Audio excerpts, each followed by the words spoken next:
Well, Karen did come in the end, but I'll let Karen tell you about that.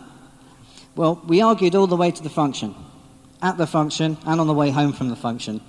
And we spent a lot of time in the corridors that weekend. But one thing Karen did pick up from Jerry Harteyes that weekend was that the divorce rate in this business was less than 1%, as compared to 50% outside of the business. Well, Karen gave me a sharp elbow in the ribs and said, "Did you hear that? That's us." And I can tell you that's the only thing we agreed upon the whole weekend. Well, after Jerry and Polly's function that weekend, I was really fired up, excited, ready to go diamond in 2 weeks. Well, Karen thought I was on something, and I had fallen for it like all the other suckers there. And she showed me that she just wasn't going to enjoy herself. Well, on returning to Jersey, I started showing a lot more one-on-ones, and I went right through the entire list of names, and still nobody got in. So we were in the business 8 months by now, and I was beginning to wonder whether it was all worth it. Karen gave me lots of positive encouragement, like, "I told you so," "You're wasting your time," and "Your friend was right, it doesn't work." Well, Karen nearly made me quit several times, but I never told her that. I told her that there was no way I was ever going to quit, so you might as well get used to it. And I'm going to build this business no matter what it takes, with you or without you, but I'm doing it for you and the children.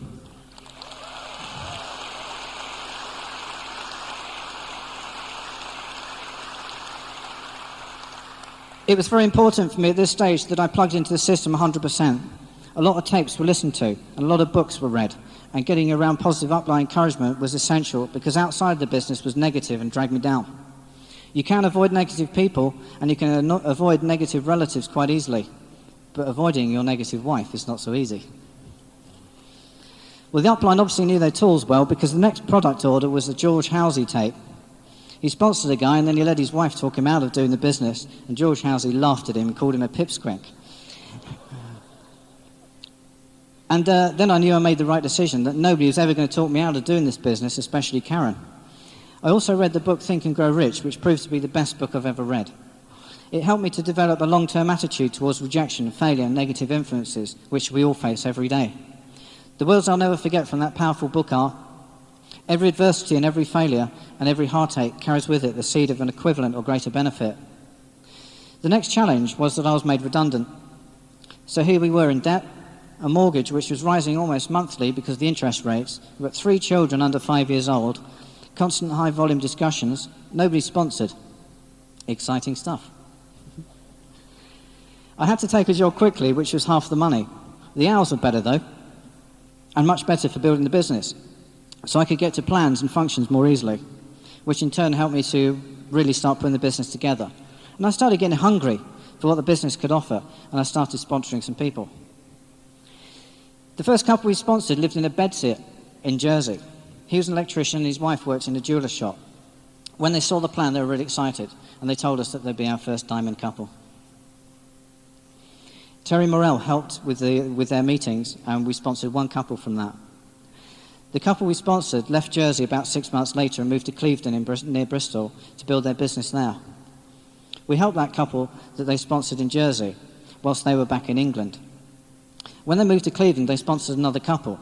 We couldn't believe it when our first diamond couple quit the business after they'd sponsored 2 couples. The interesting thing is, though, both those couples that they sponsored have 21% groups today.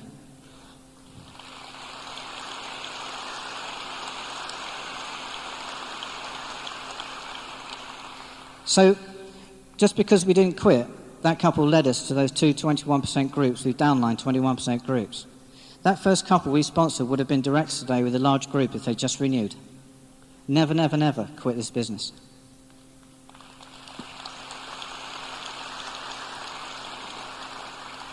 Well, we kept personally sponsoring in Jersey, and after a year in the business, we reached 9% and qualified for a 9% meeting in Birmingham with Bill and Les O'Brien.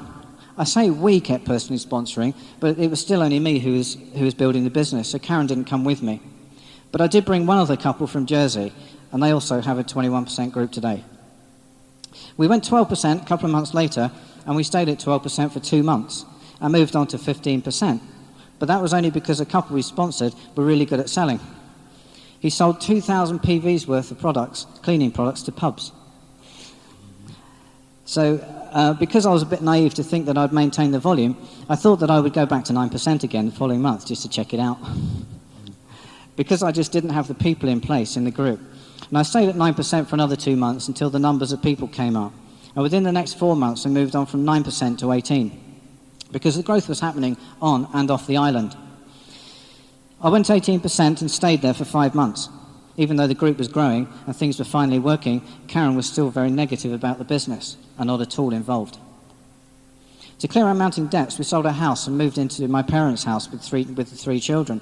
So again, I had no job, no house, but we did have plenty of money, which gave me a little incentive for looking for a job. We had plenty of money in a high-interest account from the sale of our house, and we lived on that quite comfortably. So I didn't bother working from June to October. That was great, because I loved going to the beach, and in Jersey there's nice beaches, and Karen and I and the 3 children went to the beach near every day. Went fishing on fishing trips and did lots of water sports. Well, you're not supposed to retire at 18%, but because we had money and free time, I levelled off with the business, and this was a big mistake. Although it didn't bother Karen, I nearly let the business slip away from us. I also made a really foolish mistake at this point. I started to socialise with some of the group, and this was not a clever thing to do, because although the business is not teetotal, there is a time and a place for everything. And by socialising, I was not helping the group or gaining any respect from them. And I'd worked really, really hard to get on the team at functions and planned trainings. And for the sake of having a few pints with the lads in the group, I was taken off the team. And I was well off track. I had the sense, though, to seek upline help and counsel to rectify my mistake. And it wasn't too long before I was put back on track. It wasn't working out staying at my parents' house because my father was really negative about the business as well. He never liked me to do anything unless it was his idea. So then I was surrounded by negative influences. And I think Karen enjoyed it because she was supported in her view. It was very easy for my father to talk me out of doing this business. In fact, if anyone could have done it, it would have been him, because I respect him very much for his business success himself. After all, he retired at 45. He had a large home with sea views in Jersey. He had a trout farm in Somerset for a hobby, another home in France for family holidays, a Ferrari Dino and a Mercedes in the driveway. He told me that Karen could never be the type of person to get involved in this business. That was his belief, but it wasn't mine. Yes, I built the business to direct on my own, but I always called this business ours. I walked stage at 12, 15, 18%, silver and direct on my own, and I went to all plans, trainings, functions alone, except the ones Karen felt were convenient to her. I don't take all the credit for this, because we have an upline who believed in us. And I'm sure you've realised by now that Karen is no longer negative, but has grown to be a successful business lady herself. So I would like at this point to bring back on the beautiful lady who now is the brains of our business, and the lady who I love more each day, my wife and partner, Karen.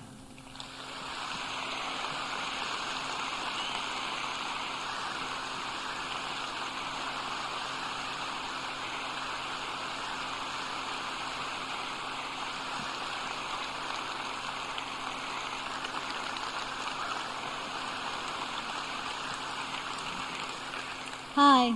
Well, as you've heard from Renton, I was a little bit negative. I did have positive thoughts, positive that I was going to get involved in this crazy business. But before I explain my feelings, I'd just like to mention a little of my past, a bit of my background. Well, I was born in Glasgow and I was brought up with one older sister. My dad worked as a senior passenger officer with British Airways and Mum worked as a part-time nurse. I was extremely shy as a child and I found it so difficult to speak to anyone I didn't know. Although my parents were very caring, I grew up with constant reminders of how shy I was, and throughout my school years and early teens, I developed a poor self-image. At the age of 14, several changes were noticed at home, the atmosphere especially. There were often arguments between Mum and Dad, and it turned progressively worse and ended with Mum and Dad getting a divorce. I left school at 16 and started working at local hairdressers, earning a massive £15 a week. And I went through my apprenticeship enjoying the rewards. It was then that I had a phone call from a friend who had moved to Jersey to work a summer season. She told me how good it was and why didn't I come over to join her.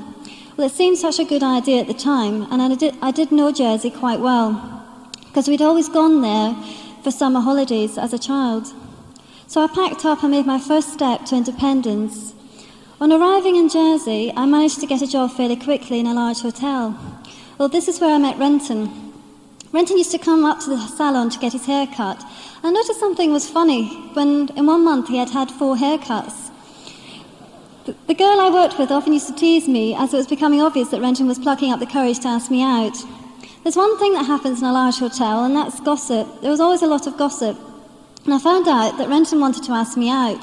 But when I heard about his reputation, things like he's a real ladies' man, a bit of a smooth talker, and a bit of a John Travolta, well, I was honestly put off.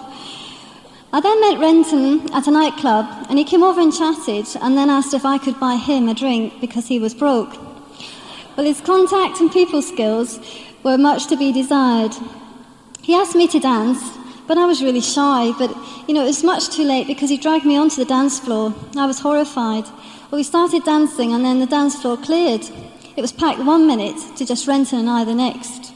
Well, people were clapping and Renton had obviously forgotten about me and was totally engrossed in the music. He was spinning, he was really going wild. All I wanted to do at that point was for the floor to open up and swallow me. John Travolta was such an understatement. I later found out that Renton was Jersey's freestyle dance champion, and I was so embarrassed. It was really the case of the extrovert meets the introvert, and our personalities couldn't have been more opposite. But opposites do attract, and when we got to know each other, I admired Renton's strengths, his personality, and his ability to speak confidently to others. Well, 18 months later we married and started our own catering business and shop. Renton always wanted a business of his own, and we had that business for 7 years, not making any money. And the only holiday that we had was a cheap direct flight to Tenerife. We also had to close down for that week, so we lost out on a week's takings. We sold the business for an easier life, and by then we had Elliot and Lauren, and decided to move into a new 4-bedroomed house in the country. Renton went back out to work for someone else again, but instead of 1 job, he had to have 2 jobs to keep up with the mortgage payments. It was at this time that Ian Lawson rang Renton, and I can clearly remember Renton's face as he put the phone down. He was really excited. I asked, what did he say? Well, he asked if we wanted to make a substantial secondary income in our spare time. We didn't have any spare time. Renton had 2 jobs, and I certainly didn't, with 3 children, all under 5. Lloyd was just a few months old. Well, Ian came round, and he looked very smart in a suit and was carrying a briefcase. Our money situation was very, very tight, and I was very sceptical. I thought he was coming to sell insurance, and Renton was a real salesman's delight. If someone was selling, he'd buy, no matter what it was.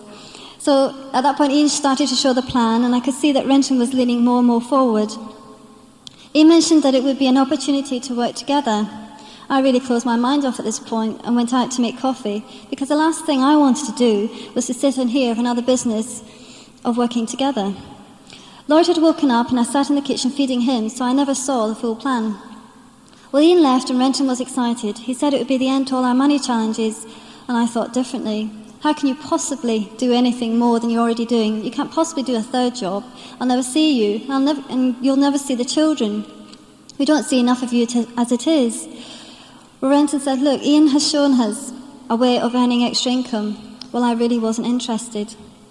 Ian came round a couple of nights later for the follow-up, and I was in the room as Ian arrived, and I kept quiet until he asked Renton to make a list of the people we knew who would be interested. And every name Renton put down, I said, no, they won't be interested, and none of my family will. I didn't have much understanding of the business, and Renton thought that I would be more interested when I saw the products. But that just finalised it for me, because I wasn't going to sell soap or washing up liquid for anyone. And what would my friends think? Well, I stormed out the room when Renton ordered about £40 worth of products. Ian had set up 2 meetings, and I was cross, because I didn't want people coming round to the house. So I made sure that I was in the kitchen. We had a portable TV there, and when the prospects arrived, they were greeted with the sound of EastEnders music full blast. Renton persuaded me to come through, but I refused. And the next night, more prospects came round, and again Renton said, you haven't seen the plan, come and sit in on the meeting. Well, there's no way I'm sitting in unless I bring the baby in too. Well, Chris Parlett said that it wasn't recommended as it would be a distraction. And I didn't like anybody telling me what to do, especially in our own house. So I did bring Lloyd into that meeting. Nobody got in. And I think it was to do with the fact that once Lloyd had finished his bottle, I sat him up right at the 4% check, and he was sick everywhere. And at the end of that meeting, So at the end of the meeting, after the prospect had gone, Renton wrote out a cheque for the starter kit and signed the application form. He then handed it to me, and I looked at it. I reluctantly signed it, thinking that it would be a short-lived thing Renton would give up. But from then on, Renton became more and more involved with the business, going to plans and trainings. I went to one, but I didn't see the point of going to another one or the importance. As far as I was concerned, Renton could do this business on his own. I wasn't going to get involved because I had enough to do. You know, on seeing the business, we had 2 of our children receiving special attention. Lauren had challenges with her coordination and speech, so she was attending a special needs school. Also, I was flying to Southampton Hospital with Lloyd every second month for tests, because from the day he was born, it looked like he needed 2 operations to correct his kidneys. So I was really busy, and the timing of the business could not have been more inconvenient. Renton was changing. There was determination mixed with frustration as I wasn't playing a part in the business. And I constantly made excuses not to go to any meetings. Anyway, I thought, if this business is so good, why isn't everyone doing it? Well, Renton also fed the children with dreams. And Elliot, our oldest, came up to me one day and said, we're all going to live in a huge house. We're going to have a swimming pool, horses. Daddy's going to have a Ferrari, and we are going to have scramble bikes. Daddy says that you can live in the cottage at the bottom of the garden.